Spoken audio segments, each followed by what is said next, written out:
Welcome everybody to the Know Your Meds webinar series. This series is focused on the topics that you told us you want to learn about most. Today's topic is an important one for many of our users. It is living the sweet life, understand your blood sugar numbers and what they mean. My name is Susan Rosenthal, and I am the Senior Vice President of Marketing at Know Your Meds. Our speaker today is Nimit Jindal. Nimit is a licensed pharmacist that provides patient-centered care focused on chronic disease states and medication management. He earned his degree of pharmacy from Rutgers University and completed residency training at UNC Eshelman School of Pharmacy. Nimit collaborates with all healthcare stakeholders to improve overall healthcare and patient outcomes. We're so happy to have you with us. Now to start, we'll be muting you listeners during the presentation. At the end of the webinar, Nimit will answer your personal questions. Just submit them at any time using the Q&A tab at the bottom of your Zoom screen, and your personal information will remain confidential. Now, Nimit, over to you. Thank you so much, Susan, and welcome everybody. It is so nice to be back on to talk about another one of my very favorite topics in the chronic disease management space, diabetes. Diabetes is such a common condition. I know each of us have a family member or a close friends that might be diagnosed or have to manage the condition of diabetes. And so, one of the things that I really wanted to talk about or focus on today was, how do we empower patients with the information necessary to make the most of managing this very common condition? And one of the best ways that we can track diabetes and we can take the right steps to address is if we monitor it. And so there's a lot of numbers, there's a lot of terms, there's a lot of questions that I know you all have. And so let's go ahead and get into it and see if we can make a little bit more sense of diabetes. So the first thing that I want to start off, and I want to start off at a very high level, is just talking about how our body digests food. Now, all of us eat every single day. I myself this morning had pancakes and milk for breakfast. It's a staple of my diet. But what does our body actually do when we eat those foods? Well, when we eat our foods, that food will go down to the stomach where it's broken down into its elemental, easy to use form by the body. In this case, it's glucose. And so all of that glucose is being accumulated into the stomach. It's being sent out into the bloodstream, and the bloodstream is carrying all of that glucose around the body. Now, what happens is, once the glucose enters our bloodstream, our blood sugar or our blood glucose will start to rise.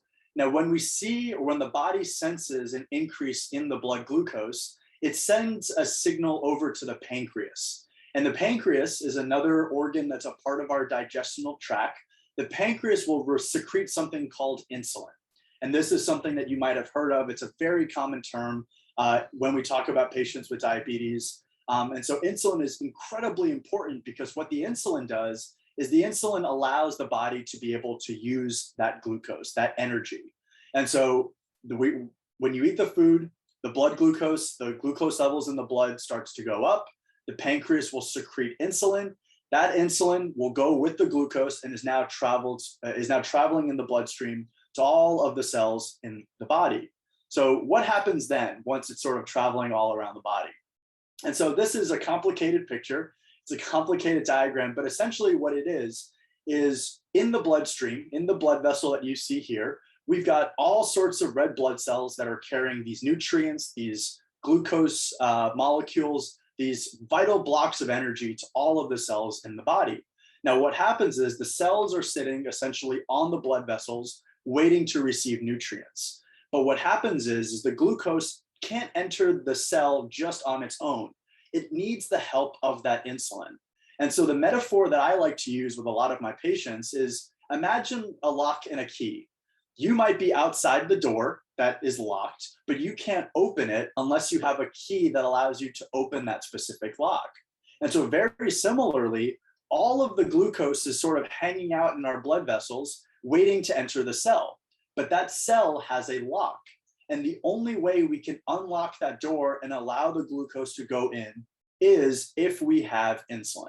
And so that is super important to think about in this metaphor of how the body uses insulin to allow the cells to receive the glucose, to allow the cells to receive that vital energy to be able to perform the body's most basic, simple functions. So that's what happens when our body is processing food that we're eating. But what happens when we don't eat? So in our bodies, in our lives, things can get a little complicated. We might miss a meal. We might not be able to have time to eat exactly when we were hoping to, or exactly as regimented. So what happens in the body when our body isn't able to receive glucose from our food sources? Well, the good news is we have a lot of glucose stores that are stored up in our body. And so when our body realizes that our blood glucose levels are too low, so it's very similar, there's a signal that gets sent out to the body that says, hey, this person's blood glucose levels are way too low. And so what happens then is a signal is then sent to the liver. That liver will release stored glucose. And that stored glucose will be secreted into the bloodstream. And we get a very similar pathway that happens when we eat food from outside. And so that liver will stimulate glucose release. That glucose will raise the blood sugar that is happening in the body. That rise in the blood sugar is going to cause the pancreas again to secrete insulin.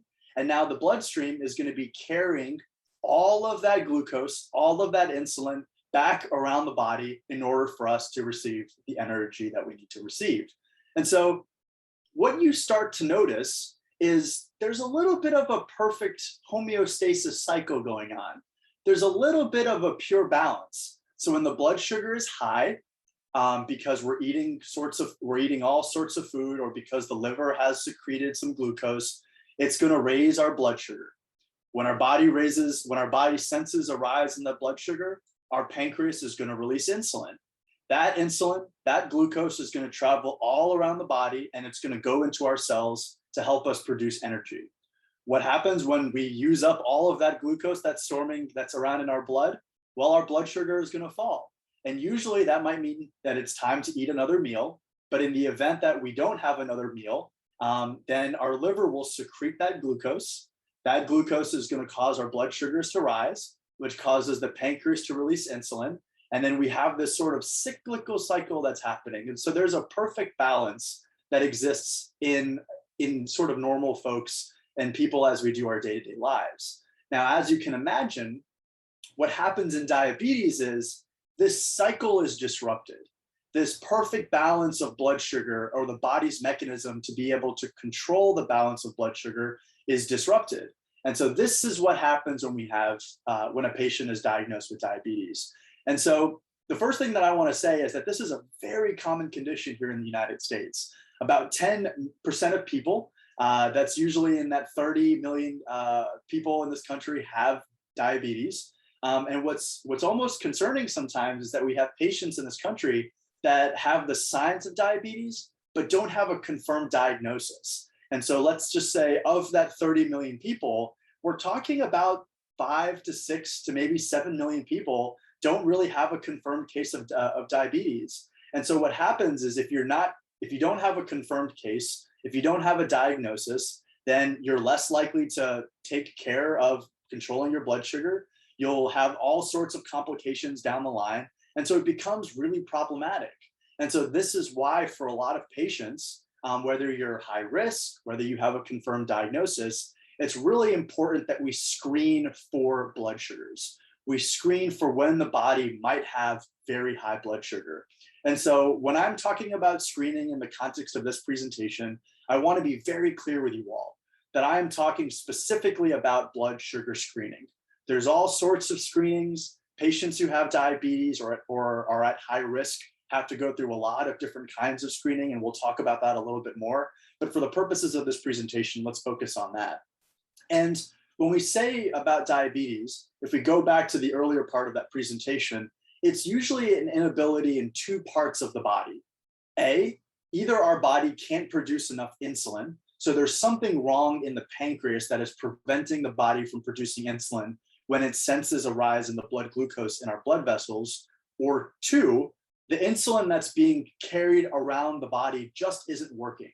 When the glucose is using that insulin to try to put that lock into that key, there is some sort of mechanism that isn't firing right, and that's causing the glucose to not be able to go into the cells. And so all of these sorts of problems are called diabetes, and so we have high blood sugar.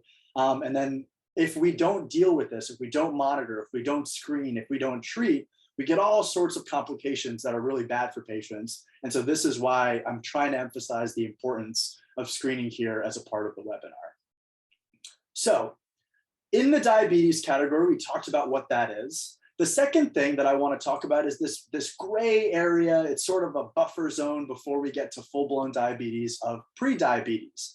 Now, what happens in patients that have prediabetes is, well, they're at a higher risk of developing diabetes. When we look at all of the metrics, these are folks that are really, really close. Their blood sugars are really high. They're not high enough that it constitutes diabetes exactly, but they're not as low as where we want them to be. And so for these folks, it's really important that we're focusing on dietary recommendations. We're talking about following their exercise recommendations to be able to reduce the risk of them going full-blown into diabetes.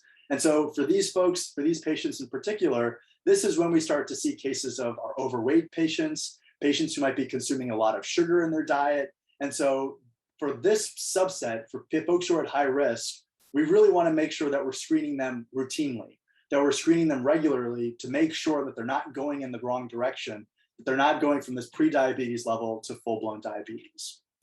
So now we've talked a little bit about diabetes, we've talked a little bit about pre-diabetes.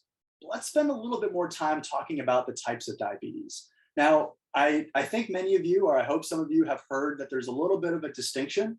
We have two major types. We have a type 1 diabetes and we have a type 2 diabetes. And these are going to correlate to what exactly is the cause of that diabetes. And so if you remember, the cause can be either the body isn't producing enough insulin, or the insulin that is being produced isn't working in the manner that we want it to. And so for type 1, this is usually a smaller amount of patients. This was historically called juvenile onset diabetes, but we've seen a lot more data that has come out that shows that adults can also have type 1 diabetes later on in their life. And what essentially type 1 does, or what happens in type 1 diabetes, is there is some sort of autoimmune attack. Your body is attacking the pancreas, and therefore the pancreas can no longer produce insulin when it senses a rise in the blood glucose level. And so as you can imagine, if your body can't produce insulin, the glucose is going to hang around in the bloodstream, causing the blood sugar to go up, leading to a confirmed case of diabetes. And so in these patients, usually we see that they're younger, they're thinner, they might not present with some of those classic obesity type signs. And this is because it has less to do with their diet, more to do with just their body not being able to produce the insulin. Now that's a little different from our type 2 diabetes, which is historically, I think, what most people think about. This is when you've got a lot of sugar, you've got a lot of fat and triglycerides that are sort of hanging out in your bloodstream. And what happens with those is those fats and triglycerides, they kind of guck up the lock. They guck up the lock in such a way that when the glucose takes the insulin and puts it in to try to go into the cells, well, it doesn't work. The lock just isn't able to work. And so because of that, the glucose is sort of hanging out back in the bloodstream, and that causes the blood sugars to rise, and that causes diabetes to happen again. And so with this type, very different from type 1, is that these are usually correlated with obesity, folks that don't get their exercise. There might be a family history that predisposes them to it. So it's a little bit more concrete in that manner. So what happens to our digestion tract? I want to go back to that model. So in the first case, you eat food where your liver is producing glucose, the blood sugar in the body starts to rise. That's a normal response. In type 1 diabetes, the insulin isn't able to go. The pancreas isn't producing insulin, so the blood sugar hangs out. In type 2 diabetes, the stuff is gucking up the lock, the fats and the triglycerides, and so the glucose isn't able to use the insulin, so it's hanging out outside. Now, what happens when it's hanging out outside? Well, like some of you who might have had ice cream or a cookie or anything very sweet, well, the body needs fluid.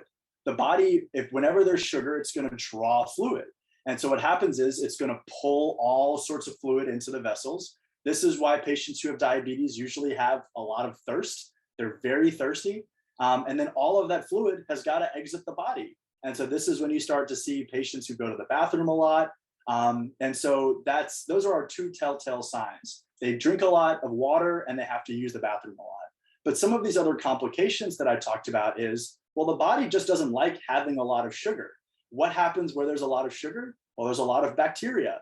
And so depending on where that sugar deposits, if it's in the eyes, it can cause visual problems. If it goes down into the kidneys, it can cause kidney problems. If it's hanging out where there's wounds and bacteria already, well, that can cause a problem with your body's ability to heal from those wounds. If it's hanging out in your nerves, it can cause loss of function in your nerves. If it's hanging out in your blood vessels, it could cause problems in your blood vessels. If it hangs out in your heart, which is very dangerous, well, it could cause a lot of problems there also. And so this is why we want to make sure we're monitoring. This is why we want to make sure that we're staying on top of knowing what these numbers are and how to track it. And so I know we talked about this a lot, so I'm going to maybe move through a little quickly on this slide, but here are some of the risk factors. Exercise and diet are the two big ones, but we also know that there are certain individuals who are at high risk.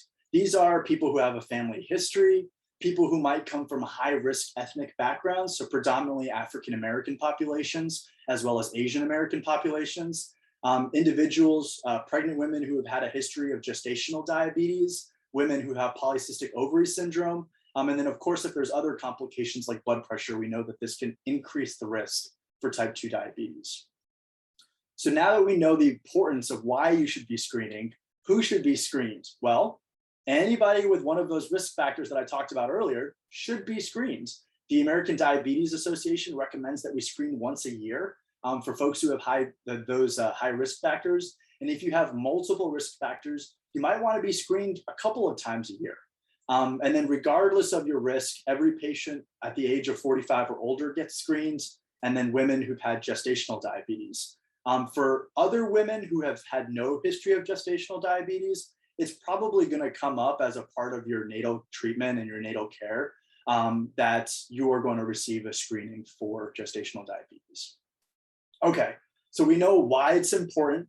We know who should be getting it. Well, what about the numbers? What do the numbers actually mean? Well, we're going to focus on three main categories or three types of tests. Something called preprandial. And what preprandial basically means is with food. Prandial basically means food time.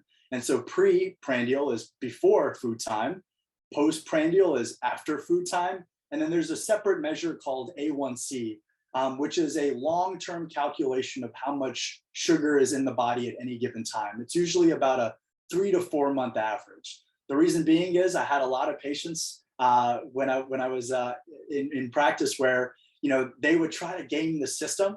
They would try to eat really healthy, like 24, 48 hours before a blood glucose test. And they'd say, I've got my diabetes under control. Well, we do have a long-term average, and that's our A1C, and that tells us how you're doing in the long term.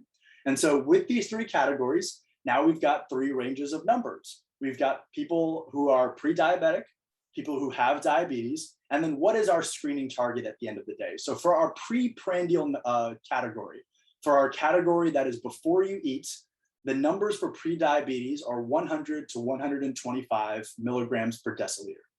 If you get above 125, that means you have a case of you have a diagnosis for diabetes. So that is when we're going to start being a little bit more aggressive. In the pre-diabetes, we're going to be aggressive also, but this is where lifestyle modifications and diet can make a huge difference. And then for patients who have diabetes, our target there is going to be 80 to 130. Now, some of you might be saying, hey, why are we shooting for 130 when we know that over 126 is still diabetes? Well, some patients have diabetes numbers that are as high as 400, 500, 600. And so for them, it might be a lot harder for us to get into that 80 number range. And so we're going to be shooting a little higher to get them in the 130 range. For postprandial, you can see there for pre-diabetes, this is right after you've eaten a meal. The body is supposedly secreting insulin, and the glucose and the insulin are going into your cells. And so for those folks, we see about 140 to 199 milligrams per deciliter. It's a little bit higher because we have sugar in our body in the meals. Diabetes is over 200. Our screening target is less than 180. And then for that A1C, that long-term 3 to 4 month average of blood sugar that's in our body, for our target in pre-diabetes is 5.7 to 6.5. If you're over 6.5, you've got diabetes. And then our target for these patients is going to be less than 7. So definitely keep track of these numbers, know where these numbers are, because they're going to be very helpful in helping you to understand where in this process, how controlled that diabetes is or prediabetes.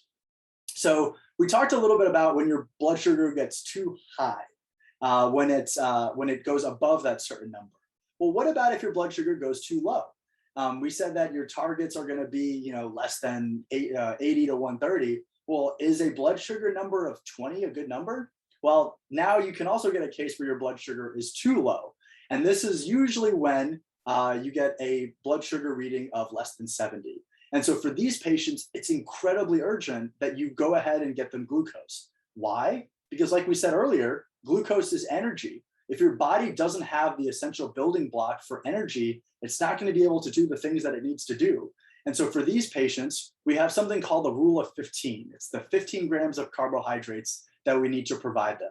And so in these treatment categories, it's important that you pick one of them because they will lead to 15 grams of carbohydrates, 15 grams of glucose.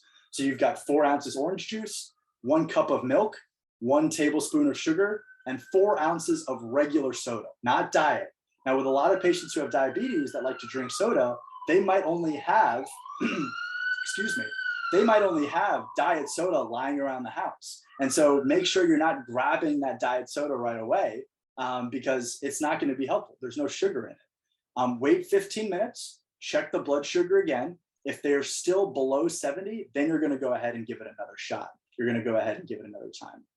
All right, now we get to the big part. Now we get to the fun stuff.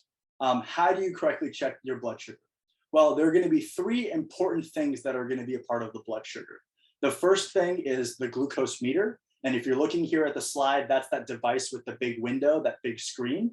The second thing is going to be the test strips. And so that you're going to see a little bit off to the side on the left side of the screen. Those are those 2 white pieces.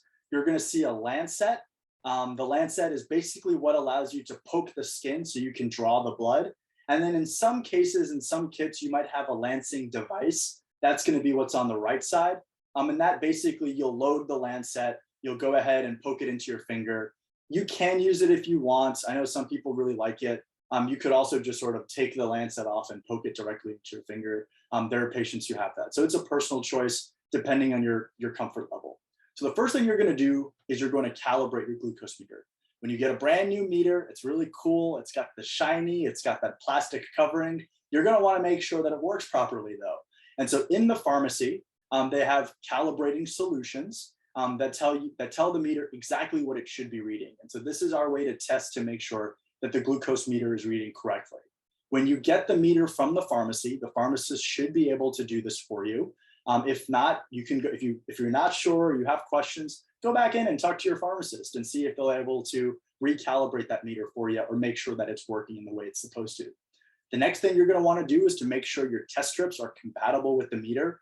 For those of you who've had to test before, or for those of you who've had to take care of someone who's had to test before, you'll know that there are so many different kinds of meters and so many different kinds of test strips. They're not always compatible with one another. And so you want to make sure that they're compatible. Once you've made sure that they work and that your glucose meter is calibrated, now it's time to start the process. So the first thing is you're going to wash and dry your hands.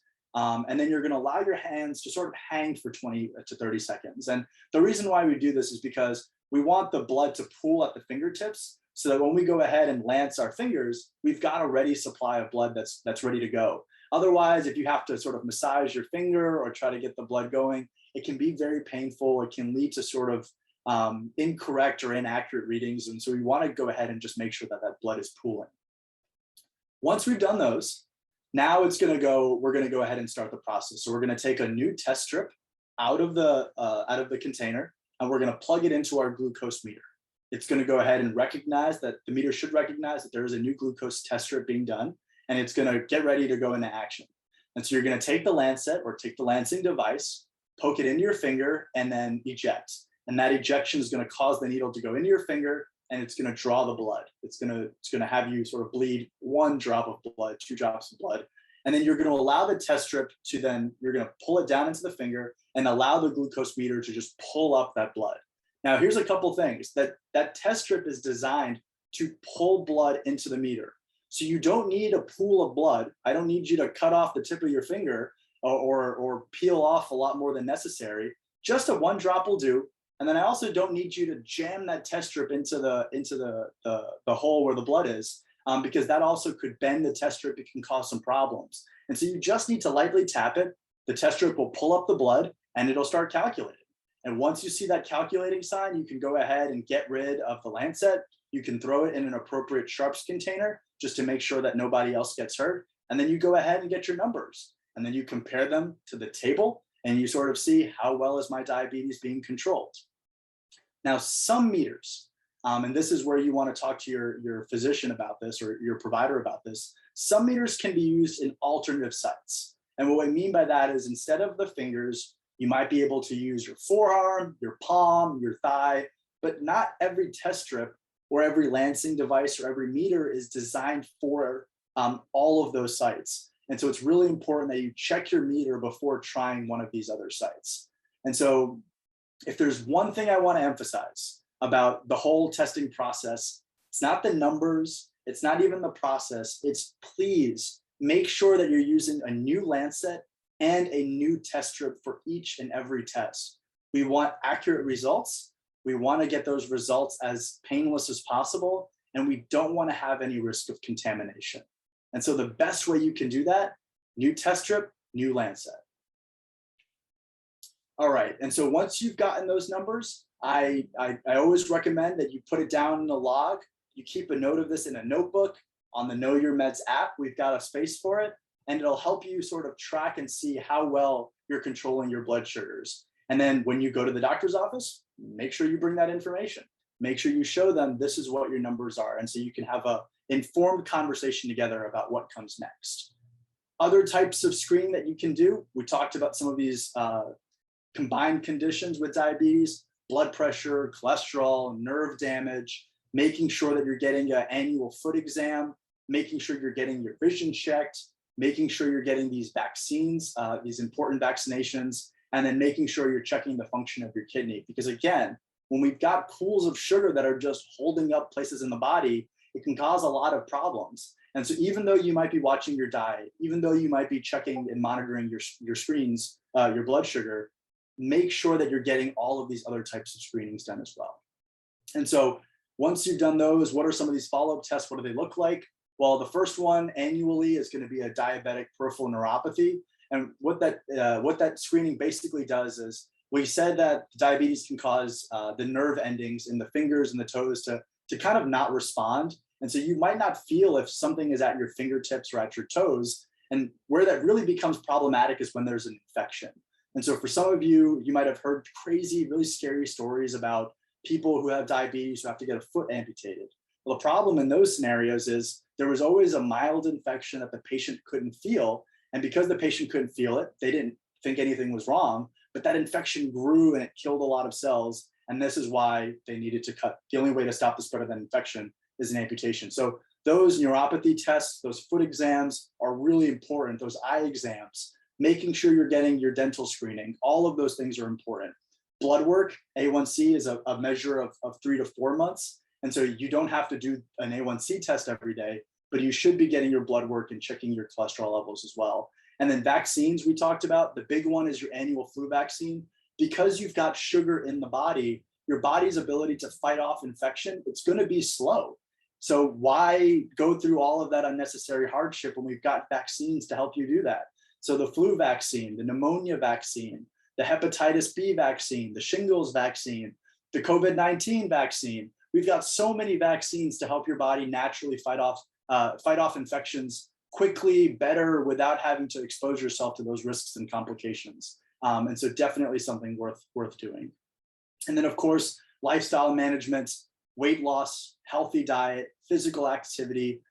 These are the mainstays with these techniques. If you do them consistently, if you're on top of it, we might actually be able to get you from pre-diabetes back without any risk of going to diabetes. And in some cases, especially for our type 2 people with our patients with type 2 diabetes, we could be able to make some good progress to get you even further away from a severe complication, maybe back even into that pre-diabetes range. And so it's really important that you're consistent with these. And then continuously monitoring. And if you're on medications, making sure you take the medications in the way that you're supposed to.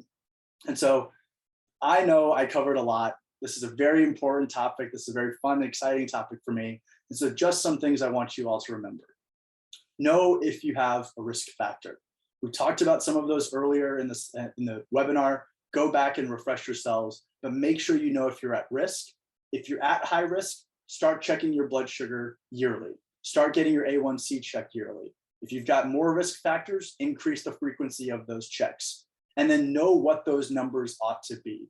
It's really good that you're getting those things checked, but if you don't know if it's a good sign or a bad sign, well, you're not really, we can't really tell you how to do that. Or if your diabetes is becoming worse, or if your risk of diabetes is becoming worse or better. And so make sure you know those numbers, make sure you're hitting those targets in the way that they're intended to.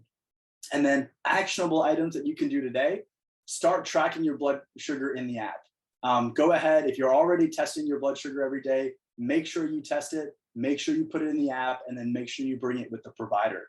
If you see a spike in the blood sugar, if you all of a sudden see that there's activities and things that are going on in your life that are causing it to go up, the big one that I remember is around the holidays. Thanksgiving, the end of the year holidays, people eat a lot. There's a lot of sweets. There's a lot of sugar that's being consumed. And so make sure that you've got a plan for how you're going to control that sugar. But if you see a spike, but it goes down, that's probably not something to be super alarmed about. But if you see a consistent rise or really high numbers for a long time, that's something that you're going to want to talk to your provider about. Make sure you're staying on track with some of those lifestyle modifications. And then remember, things are easy now when we can control them. So start creating good habits, start making sure that you're staying on top of your health, and take the steps that you can do now when things are relatively low risk before we've got these sort of long-term complications down the line. And so thank you all so much for attending the webinar. Very, very excited. And Susan, I'll turn it back to you to see if we've got any questions coming in. Thank you, Nimit. This was a wonderful, informative presentation. And I think all of us are ready to put this information to use now. So let's turn to our audience and see what kind of questions they came back to us with.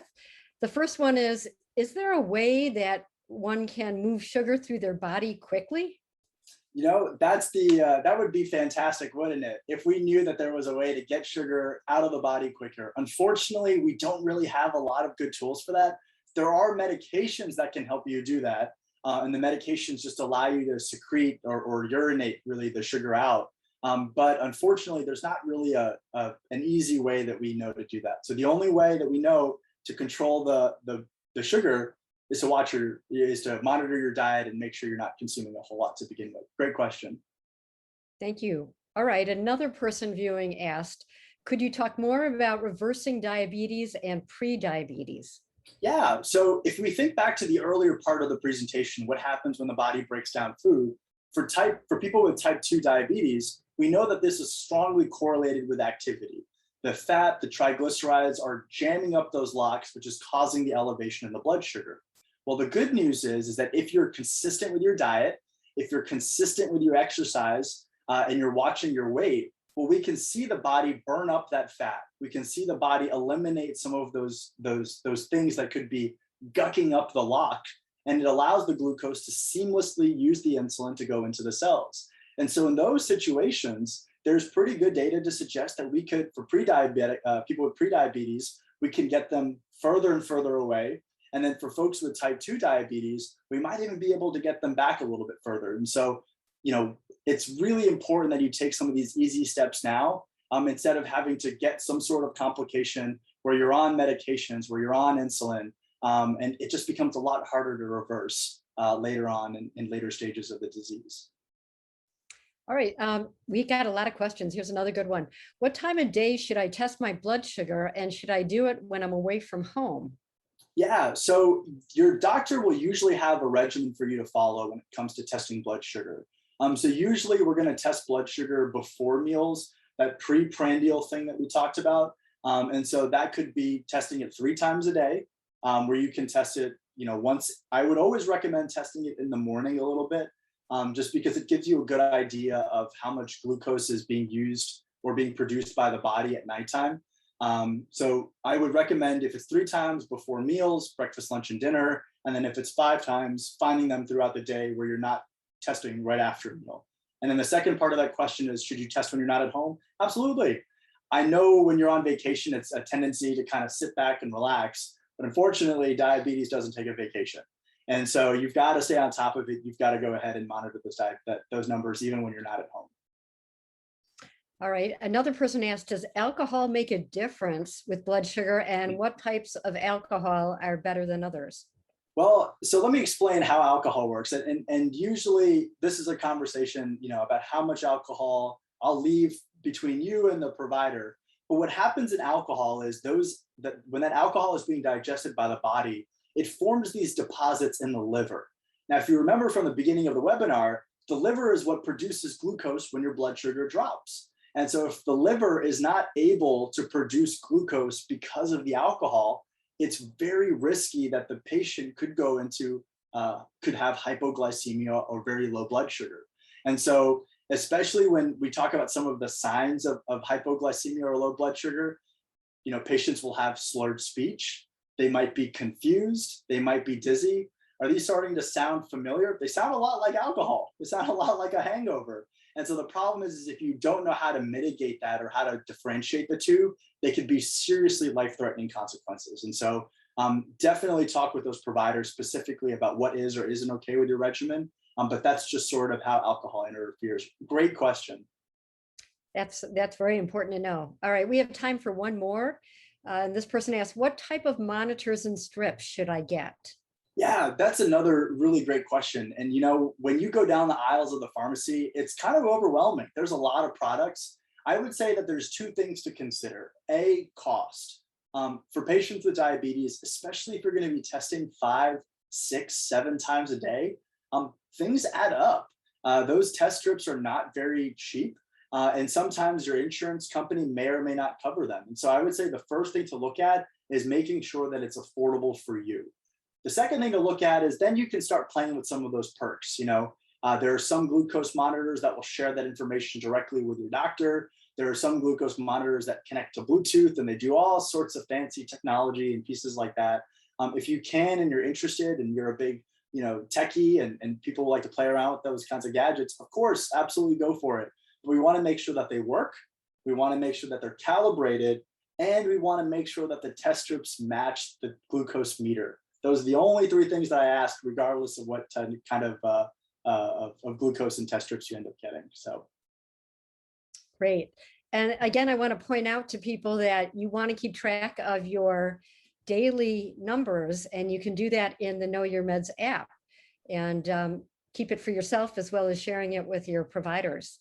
So again, I want to thank you, Nimit. Most of all, I want to thank our listeners for joining us on the webinar. And if you have any remaining questions or you're listening to this recording, you can still get all your questions answered. Just email pharmacistconnect@knowyourmeds.com and you'll receive a confidential personalized response. So I ask you also to please sign up for our upcoming live webinars on the app. These happen regularly, and we look forward to seeing you again live and in the Know Your Meds app. So goodbye for now.